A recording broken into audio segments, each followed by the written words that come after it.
So hello student, welcome to my channel KYT classes. तो बच्चों, आज हम सीडीपीए कुछ इंपॉर्टेंट क्वेश्चन देखेंगे जो कि आपके सभी एग्जाम के लिए बहुत ही इंपॉर्टेंट होते हैं।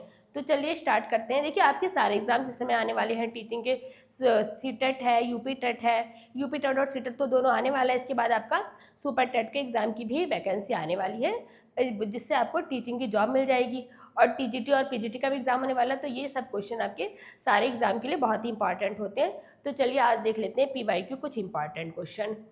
तो चलिए स्टार्ट करते हैं आज की क्लास। तो सबसे पहले आप देखिए, अगर आप यूपी टेट और सी टेट क्वालिफाई करना चाहते हैं तो आप हमारा बैच ले सकते हैं। ये हमारा यूपी टेट का क्रैश कोर्स है और जिसका कि प्राइस बहुत ही कम है।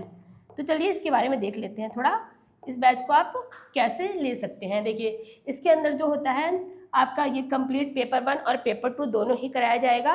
और इसमें 200 प्लस आवर की लाइव क्लासेस होंगी और बाईलैंग्वेज आपको पीडीएफ भी दिया जाएगा। हिंदी इंग्लिश दोनों लैंग्वेज में आपको पीडीएफ दिया जाएगा और 15 प्लस फुल मॉक टेस्ट भी होंगे आपके, ठीक है। और हर subject CDP, EVS, English, SST, Sanskrit, maths, हर सब्जेक्ट के आपके अलग अलग टीचर भी होंगे और आपकी डाउट क्लासेस भी ली जाएंगी और मॉक टेस्ट भी आपको इसमें दिया जाएगा।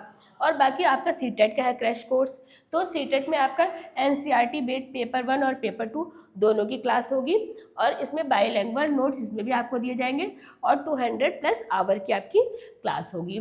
और 10 इयर्स के आज तक जितने पीवाईक्यू हो चुके हैं उसमें आपका डिटेल में एनालिसिस किया जाएगा और फुल लेंथ मॉक टेस्ट भी जाएगा। और हर सब्जेक्ट आपका सीडीपी हो गया, इंग्लिश हो गया, संस्कृत हो गया और एसएसटी, मैथ, हर सब्जेक्ट की आपकी अलग अलग टीचर और सारी क्लासें आपकी बिल्कुल डिटेल में दी जाएंगी और आपके हर सब्जेक्ट की लाइव क्लास भी होगी।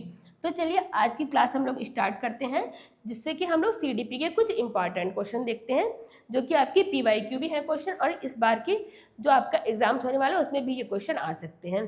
तो चलिए आज की क्लास स्टार्ट करते हैं। सबसे पहले देखिए क्या देखते हैं हम लोग, question number 1।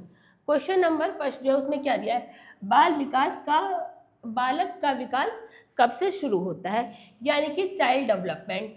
At what stage does child development begin, यानी कि एक बालक जो होता है उसका विकास होता है वो कब से प्रारंभ होता है। तो हमारा ऑप्शन क्या है, पहला ऑप्शन दिया है जन्म से और ऑप्शन नंबर 2 है बी है दिया है जन्म से पूर्व और ऑप्शन सी है कि ये गर्भावस्था से यानी कि प्री नेटल एज से होता है, स्टेज से होता है। ऑप्शन डी है कि ये गर्भावस्था से पूर्व होता है। तो गर्भावस्था से पूर्व ऑप्शन तो हम लोग समझ नहीं सकते हैं कि पूर्व में उससे और पहले क्या होता है, लेकिन ये जो हमारा ऑप्शन नंबर सी है कि गर्भावस्था से यानी कि प्री नेटल इससे स्टेज से। तो एक बालक जो होता है जिसका डेवलपमेंट स्टार्ट होता है कब से, प्री नेटल स्टेज से, यानी कि ऑप्शन नंबर सी हमारा बिल्कुल सही आंसर हो जाएगा। फिर अगला क्वेश्चन देख लेते हैं। देखिए क्या है, बालक का विकास का अर्थ क्या होता है। एक बालक का जो विकास होता है उसका अर्थ क्या होता है, यानी कि what is the meaning of child development. Child development का मीनिंग क्या होता है। पहला ऑप्शन है व्यवहार में परिवर्तन, ऑप्शन बी है बालक का गुणात्मक व परिणात्मक परिवर्तन, ऑप्शन सी है क्वालिटेटिव डेवलपमेंट यानी कि मात्रात्मक विकास होता है जो वो, या फिर ऑप्शन नंबर डी है पर्सनालिटी डेवलपमेंट यानी कि व्यक्तित्व का विकास। तो कौन सा ऑप्शन होगा हमारा सही, बालक का गुणात्मक और परिणात्मक है परिवर्तन, यानी कि ऑप्शन नंबर बी हमारा बिल्कुल सही आंसर हो जाएगा। फिर चलिए अगला क्वेश्चन देख लेते हैं आगे का क्या पूछा गया है इसमें। क्वेश्चन नंबर 3 इसमें दिया गया है बालक के विकास की प्रकृति कैसी मानी जाती है, यानी कि नेचर ऑफ चाइल्ड डेवलपमेंट, बालक के विकास की प्रकृति तो कैसी मानी जाती है। पहला है विज्ञान में और दूसरा है प्राकृतिक, तीसरा है अवैज्ञानिक, चौथा है अप्रत्याशित। तो देखिए जिसमें आ लिखा रहता है यानी कि जो निगेटिव होते हैं आंसर वो तो वैसे भी हो जाते हैं गलत, तो अवैज्ञानिक ये गलत हो जाएगा, अप्रत्याशित ये भी हो जाएगा गलत, और नेचुरल तो ये होता नहीं है। तो ऑप्शन नंबर ए जो है ये विज्ञान में यानी कि साइंटिफिक, और ऑप्शन नंबर ए बिल्कुल सही आंसर हो जाएगा। फिर अगला क्वेश्चन है बाल अध्ययन का पितामह किसे कहा जाता है, यानी कि who is the considered the father of child study, बाल विज्ञान का पितामह किसे कहा जाता है। तो क्या दिया ऑप्शन, पहला ए है फ्राइड, ऑप्शन बी है ड्राइवर और ऑप्शन सी है हमारा स्टेनली हॉल, ऑप्शन डी है क्या डार्विन। तो चारों में से कौन सा ऑप्शन सही होगा? तो बाल विज्ञान का पितामह ये किसे कहा जाता है? स्टेनली हॉल को, यानी कि ऑप्शन नंबर सी बिल्कुल सही आंसर आपका हो जाएगा। फिर चलिए अगला क्वेश्चन, और ये स्टेनली हॉल, ये जो स्टेनली हॉल थे आपके, इन्होंने एक पुस्तक भी लिखी है, ये अक्सर एग्जाम में आपके पूछी जाती है। वो जो पुस्तक है उसका नाम है एडोलिसेंस। क्या है वो पुस्तक? एडोलिसेंस है पुस्तक। और इन्होंने ये कहा था कि जो किशोर अवस्था होती है हमारी, किशोर अवस्था, यहाँ देख लेते हैं हम लोग, स्टेनली हॉल ने क्या कहा था? स्टेनली हॉल जो थे उन्होंने कहा था कि जो किशोर अवस्था होती है हमारी, किशोरावस्था को उन्होंने कहा था आंधी और तूफान की अवस्था। क्या कहा था उसको? आंधी व तूफान की अवस्था। ये क्वेश्चन आपका कई बार एग्जाम्स में पूछा गया है, तो ये बहुत इंपॉर्टेंट चीज़ है, ये आपको पता होना चाहिए कि जो किशोरावस्था होती है हमारी उसको स्टेनली हॉल ने कहा था आंधी और तूफान की अवस्था। तो फिलहाल इसका आंसर आपका ऑप्शन नंबर सी सही हो जाएगा, यानी कि स्टेनली हॉल थे पितामह बाल्यावस्था के। अब अगला क्वेश्चन, अगला सवाल आपका क्या दिया है कि जो किशोर अवस्था होती है उसका प्रारंभ कब से होता है किशोर अवस्था का, यानी कि एडोलिसेंस बिगिन, जो एडोलिसेंस एज होती है वो कब से आपकी स्टार्ट होती है। तो ऑप्शन में क्या है? 10 वर्ष की आयु से, और ऑप्शन बी है 12 वर्ष की आयु से, और ऑप्शन नंबर सी क्या दिया हुआ है? 6 वर्ष की आयु से, 6 वर्ष की आयु से, और ऑप्शन डी है क्या 8 वर्ष की आयु से। तो किशोर अवस्था जो होती है एडोलेसेंस एज, वो कब स्टार्ट होती है हमारी? 10, 12, 6 या 8 वर्ष की आयु से। तो कब से होती है ये एडोलेसेंस एज? हमारी 12 वर्ष की आयु से होती है, यानी कि 12 ईयर से स्टार्ट होती है। इसकी एज होती है हमारी 12 से 18 वर्ष। क्या होती है? 12 से 18 वर्ष ये एज मानी जाती है हमारी। फिर अगला क्वेश्चन देखते हैं, बाल विकास कब संपन्न होता है, या बालक का विकास, यानी कि एक जो बच्चा होता है उसका जो डेवलपमेंट होता है वो कब तक हमारा पूरा हो जाता है। ठीक है, तो इसमें हम क्या बता देंगे कि अडल्टहुड तक हो जाता है पूरा, या एडोलेसेंस तक हो जाता है पूरा, या इन्फेंसी, या फिर it's last A life time, या फिर लाइफ टाइम, यानी कि जीवन भर होता रहता है विकास उसका। तो कौन सा ऑप्शन ठीक हो जाएगा? प्रौढ़ अवस्था में होता है पूरा, या किशोर अवस्था में, या शैशव अवस्था में, या फिर लाइफ टाइम ही चलता रहता है, यानी कि जीवन भर होता रहता है। तो जो विकास होता है एक जो बच्चे का, मतलब एक इंसान का, वो हमारा लाइफ टाइम तक होता रहता है। देखिए ग्रोथ जो होती है वो तो एक टाइम के बाद, जो हमारी ग्रोथ होती है वो एक टाइम के बाद इंसान की रुक जाती है, लेकिन जो डेवलपमेंट होता है, यानी इंसान जो एक मानव होता है वो चीज़ों को लाइफ टाइम वो कुछ ना कुछ नई नई चीज़ें सीखता रहता है। उन चीज़ों को सीखने की उसकी कोई भी एज नहीं होती, इसलिए ये हमारा लाइफ टाइम होता रहता है, यानी कि ये लाइफ लॉन्ग चलता रहता है डेवलपमेंट आपका। देखिए इनफेंसी की, अब हम थोड़ा एज देख लेते हैं कि इनफेंसी की एज क्या होती है। एक बालक के इनफेंसी की एज जो होती है वो होती है 0 से 2 वर्ष या 5 वर्ष हम मान लेते हैं, और फिर अडल्टहुड है, फिर उसके बाद एडोलिसेंस, अच्छा एडल्ट इसमें दिया नहीं है, और जो एडोलिसेंस होती है उसकी एज होती है 12 से 18 वर्ष, ये तो हमने अभी देखा ही है। तो फिलहाल इस क्वेश्चन का आंसर आपका आंसर नंबर डी हो जाता है, यानी कि लाइफ लॉन्ग उसका डेवलपमेंट होता रहता है। फिर चलिए आगे की और क्वेश्चन देख लेते हैं, बाल विकास की अवस्थाओं को कितने भागों में बांटा गया है? Into how many parts are the stages of child development divided, यानी कि बाल अवस्था को कितने भागों में बांटा गया है? 2, 5, 3 या 4। तो बालक का जो डेवलपमेंट होता है, यानी कि बालक का विकास, इसको हमने ये मुख्यतः 3 अवस्थाओं में बांट रखा है। कितनी? 3 अवस्थाओं में मुख्यतः बांट रखा है, यानी कि ऑप्शन नंबर सी बिल्कुल सही आंसर हो जाएगा। वो तीनों अवस्थाएं क्या क्या हैं? देखिए, जो पहली अवस्था होती है मुख्यतः, पहली अवस्था है शैशव अवस्था। क्या है? यह हमारी शैशव अवस्था है। शैशव अवस्था शैशवावस्था में की एज क्या होती है, 0 से 2 वर्ष। दूसरी हमारी है बाल्यावस्था। दूसरी क्या है, बाल्यावस्था।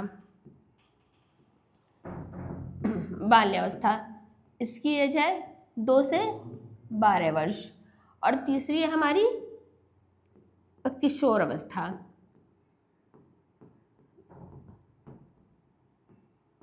तो किशोर अवस्था इसमें एज है 12 से 18 वर्ष। ठीक है, तो ये मेनली 3 भागों में बांटा गया है। तीनों भाग आपको बहुत अच्छी तरह से पता होना चाहिए और इसकी एज भी आपको याद होनी चाहिए। एग्जाम में अक्सर पूछी जाती है कि बाल्यावस्था की उम्र क्या होती है और वो किशोर अवस्था की उम्र क्या होती है, तो आपको ये आंसर सब पता होना चाहिए। फिर चलिए अगला क्वेश्चन देख लेते हैं। बालक के विकास को सर्वाधिक प्रभावित करने वाले कारक कौन से हैं? What is the most influential factor in child development? बालक के विकास को प्रभावित करने वाले कारक कौन से हैं मुख्यतः? पहला है सेक्स एजुकेशन, बी है इंटेलिजेंट टेस्ट, सी है प्लेग्राउंड, डी है गुड स्कूल यानी कि सुंदर विद्यालय, और बी है बुद्धि परीक्षण, ए है यौन शिक्षा, सी है खेल का मैदान।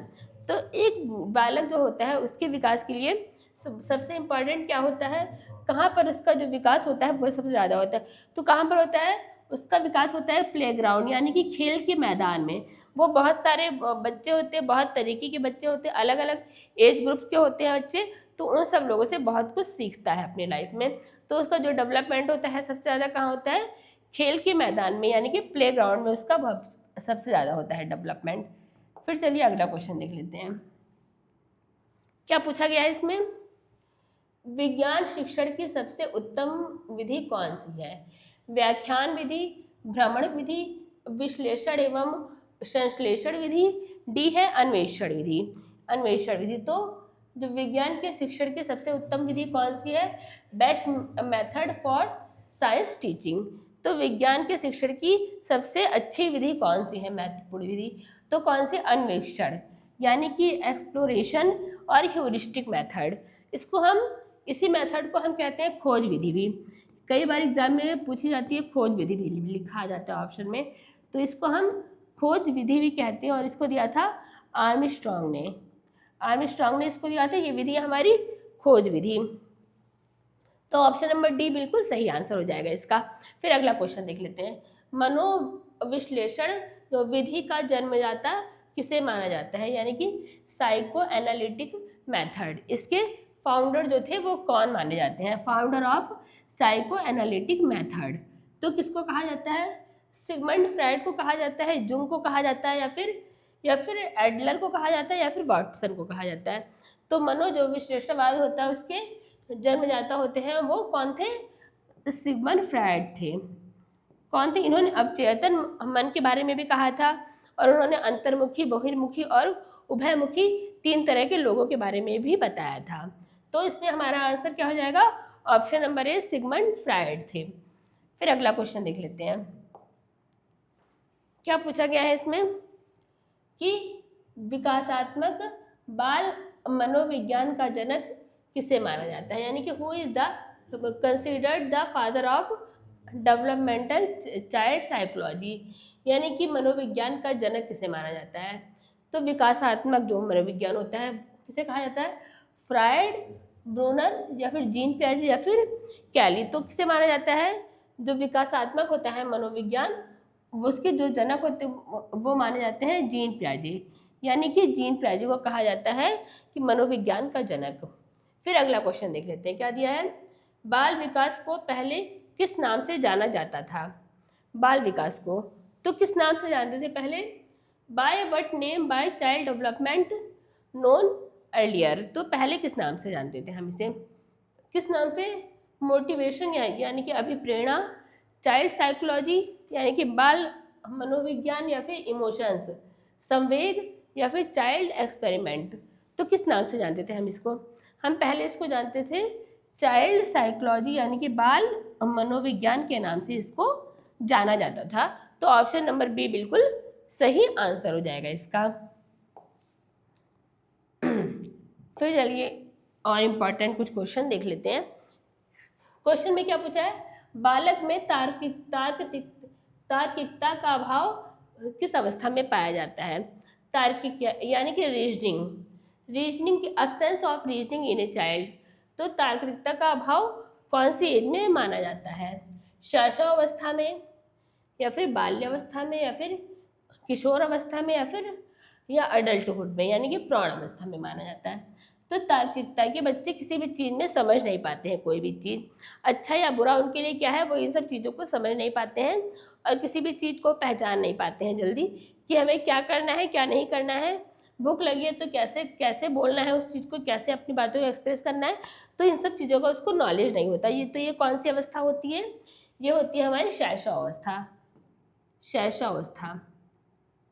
ठीक है, तो ऑप्शन नंबर ए बिल्कुल सही आंसर हो जाएगा। फिर अगला क्वेश्चन देख लेते हैं, खिलौने की आयु किसे कहा जाता है, यानी कि टॉय एज।